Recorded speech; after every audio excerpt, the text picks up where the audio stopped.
आप सुन रहे हैं 92.7 बिग एफएम पर once upon a time in Bollywood.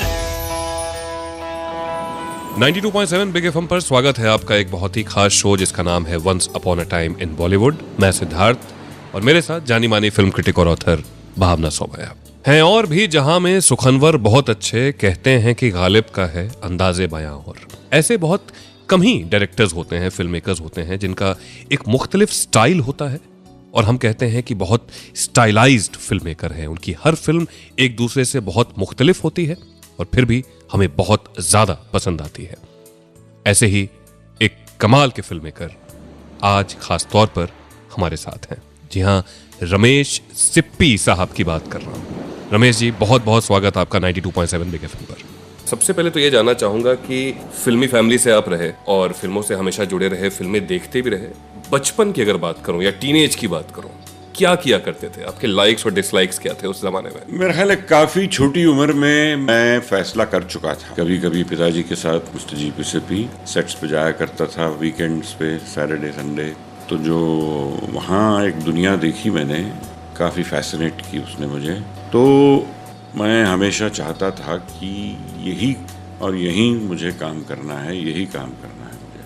और फिर शौकीन भी था फिल्मों का, तो काफ़ी सारी फिल्में देखी। हॉलीवुड की फिल्म्स देखता था तो ऐसे लगता था ये लोग इतनी बढ़िया फिल्में बनाते हैं, हिंदुस्तान में हम क्यों नहीं बना सकते। बनती हैं यहाँ, कुछ मेकर्स ज़रूर हैं, उनकी फिल्में भी देखी मैंने। बड़े बड़े मेकर्स थे, डेविड लीन, उन्होंने जो फिल्में बनाई, Lawrence of Arabia, doctor Zhivago, Ryan's daughter, इस तरह की फिल्में जो थी उन्होंने फैसिनेट किया मुझे उस ज़माने में। मैंने सोचा कि मौका मिलेगा तो मैं I will always be inspired by these kind of films. कुछ यूरोपियन फिल्म्स भी, फ्रेंच एंड इटालियन, ऐसी जो फिल्में उस वक्त थी काफ़ी अच्छी लगी मुझे। उनके सिनेमा में बहुत ज़्यादा ताम झाम नहीं था, लेकिन उसमें एक खूबसूरती और एक ब्यूटी और एक रियलिटी भी काफ़ी वो लाते थे।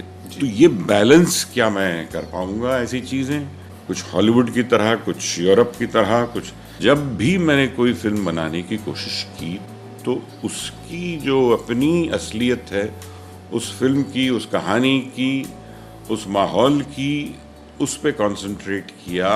ऐसा नहीं कि अब ये फिल्म मैं वैसे बनाऊंगा उस फिल्म की तरह या उस फिल्म की तरह। वो मेरे अंदर आ गई थी। उन्हें एक एजुकेशन की तरह मैंने लिया और उनको ध्यान में, उस वक्त स्कूल वगैरह थे नहीं जहाँ जाकर मैं सीख सकता था। शायद बाहर थे, लेकिन ये मौका मुझे नहीं मिला उस वक्त। रमेश जी, वैसे तब मैं थी नहीं जर्नलिस्ट, मगर जावेद अख्तर ऐसे कहते थे कि जिस तरह से करण जौहर को बहुत लाड से उनके पिता यश जौहर जो भी मांगते थे, चांद मांगे तो चांद दे दे, उसी तरह से जीपी सिप्पी आपके लिए रेड कारपेट बिछाने को तैयार होते थे। क्योंकि जीपी सिप्पी के पास बहुत पैसा था, बड़ा बैनर था और आप पढ़े लिखे, बाहर से, विदेश से इन्फ्लुएंस होते हुए आए थे। तो ही was just ready to give you the world and that is why you were able to make the kind of films you did. तो कैसे बनाई रमेश सिप्पी साहब ने अपनी पहली फिल्म? कैसे अप्रोच किया उस जमाने के स्टार्स को? जानेंगे अब से थोड़ी देर में। सुनते रहिए once upon a time in Bollywood, only on 92.7 Big FM.